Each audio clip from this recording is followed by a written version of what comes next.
नमस्कार हमारा सनातनी परिवार हम हिंदुस्तानी चैनल पर आप सभी का बहुत बहुत स्वागत है। योगेश्वर श्री कृष्ण शरणम मम। भगवान योगेश्वर श्री कृष्ण उनकी लीलाओं का जितना गान करिए उतना कम है। भगवान श्री कृष्ण ने इतनी लीलाएं की है इस सृष्टि पर कि इनका गान करते करते हमारा जीवन भी कम पड़ जाएगा। मित्रों, ऐसी ही सुंदर लीलाओं का गान करना इस कलयुग का सबसे बड़ा धर्म है, भगवान का वरदान है। क्योंकि जो भी श्री कृष्ण की शरण में रहेगा वो ही इस कलिकाल में बच पाएगा, वरना बचना बहुत ही मुश्किल है। इसीलिए तो बड़े बड़े भक्त हैं वो भी कलयुग में ही जन्म धारण करने की उत्सुकता दिखाते हैं, क्योंकि कलयुग में बहुत ही कम साधन करना पड़ता है और मुक्ति जल्दी मिलती है। इस कलिकाल में ना तो तप करना है ना ही बड़े बड़े यज्ञ करने की जरूरत पड़ती है, लेकिन सबसे बड़ा यज्ञ नाम यज्ञ है। नाम यज्ञ जप है वो ही इस संसार से तारने वाला है। तो क्यों ना हम इस श्री कृष्ण की शरण में आए और भगवान श्री कृष्ण के गुणों के सहारे हम इस संसार को, इस कलिकाल को आसानी से पार कर पाए। मित्रों, हम ऐसे ही कथाओं का गुणगान कर रहे हैं और आज हम कौन सी कथा जानने वाले हैं, कौन सी कथा का गान करने वाले हैं, इसके लिए मित्रों आपको वीडियो अंत तक जरूर देखना होगा। और अगर इस चैनल पर आप नए हैं तो हम हिंदुस्तानी चैनल को सब्सक्राइब कर दीजिए, साथ ही बाजू वाले बेल आइकन को भी प्रेस कर दीजिएगा और वीडियो पसंद आता है तो लाइक और शेयर भी कर दीजिएगा। मित्रों, आइए हम जानते हैं आगे। वृंदावन सदैव श्री कृष्ण के चिंतन में मग्न रहता था। सभी उनकी लीलाओं का स्मरण करते थे और सदैव दिव्य आनंद के सागर में डूबे रहते थे। किंतु यह भौतिक जगत इतना दूषित है कि असुर वृंदावन में भी वहाँ की शांति भंग करने का प्रयास करते रहते थे। एक बार अरिष्टासुर नामक एक असुर ने सांड के रूप में वृंदावन में प्रवेश किया। उसका शरीर और सिंह अत्यंत विशाल थे। अपने खुरों से धरती को खोदता हुआ वह वृंदावन में प्रविष्ट हुआ।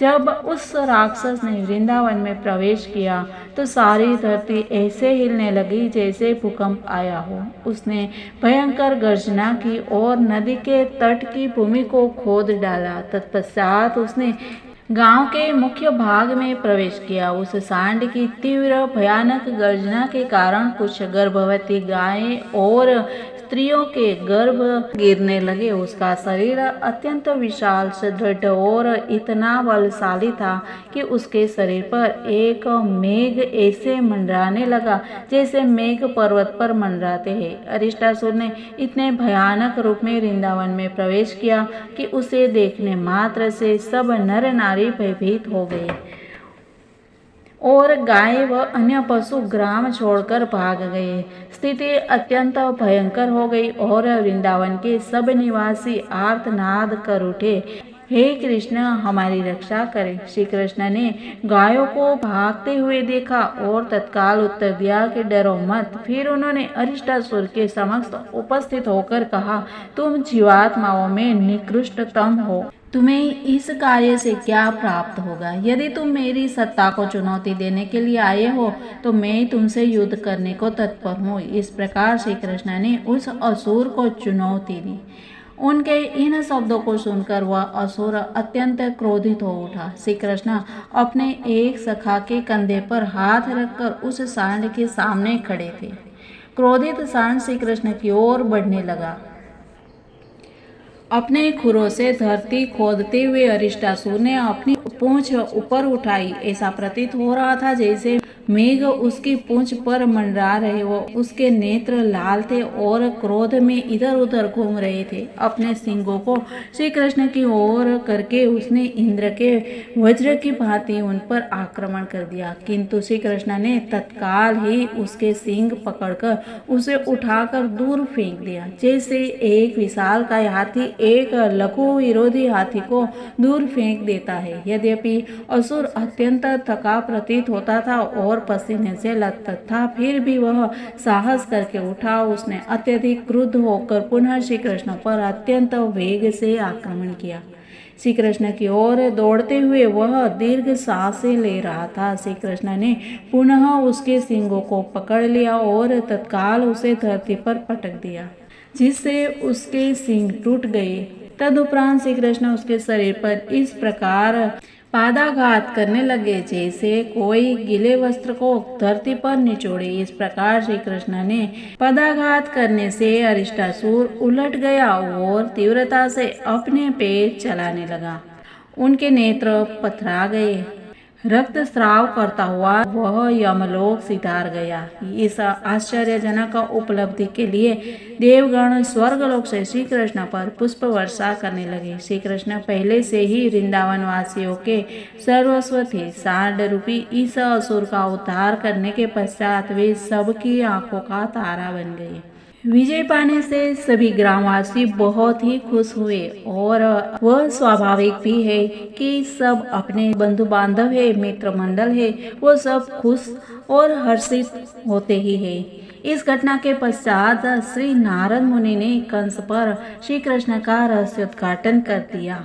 नारद मुनि को साधारणतया देव दर्शन कहा जाता है। इसका अर्थ है कि देवगण अथवा उनके स्तर के व्यक्ति ही नारद मुनि का दर्शन कर सकते हैं, किंतु श्री नारद मुनि कंस के पास गए, जिसे देवताओं के स्तर का न होते हुए भी श्री नारद मुनि ने दर्शन दिए। साधारणतया श्री भगवान एवं उनके भक्तों का दर्शन करने के लिए शुद्ध दृष्टि होनी आवश्यक है, अन्यथा वास्तविक लाभ नहीं मिल पाता। किंतु यह भी सत्य है कि किसी भक्त के संपर्क होने पर एक इंद्रियातीत लाभ होता है। जिसे यह लाभ होता है वह नहीं समझ पाता है कि उसकी प्रगति किस प्रकार हो रही है, फिर भी वह प्रभु के भक्त के दर्शन मात्र से प्रगति करता है। श्री नारद मुनि का ध्येय कार्य को शीघ्रातिशीघ्र समाप्त करना था। वो क्या था? श्री कृष्ण असुरों का उद्धार करने के लिए प्रकट हुए थे और कंस असुरों में प्रमुख था।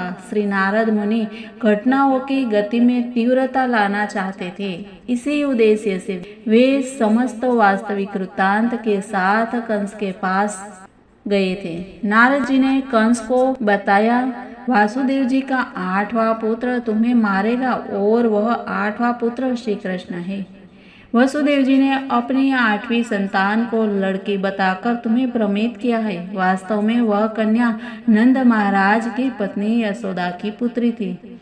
वसुदेव जी ने उस कन्या को श्री कृष्ण से बदल दिया था और जिससे तुम्हें भ्रांत किया गया। बलराम जी की भांति श्री कृष्ण भी वसुदेव जी के ही पुत्र है। वसुदेव जी तुम्हारे दुष्ट स्वभाव से भयभीत थे, अतः उन्होंने चतुराई से अपने पुत्रों को तुम्हारी दृष्टि से दूर वृंदावन में छुपा दिया है। श्री कृष्ण और बलराम जी अज्ञात रूप से नंद महाराज की छत्र छाया में रह रहे हैं। तुम्हारा साथी सभी असुर जिनको तुमने विभिन्न बालकों को मारने के लिए वृंदावन भेजा था, श्री कृष्ण और बलराम जी के द्वारा मारे गए हैं। बस नारद जी का कार्य था वो नारद जी ने कर दिया। अब जो कार्य करना है वो है कंस को करना है। वो अभी आगे क्या कूटनीति अपनाएगा वो हम जानेंगे मित्रों। इसके लिए आपको कल तक इंतजार करना पड़ेगा। मित्रों मिलते हैं कल, तब तक के लिए सबको जय हिंद, वंदे मातरम, भारत माता की जय।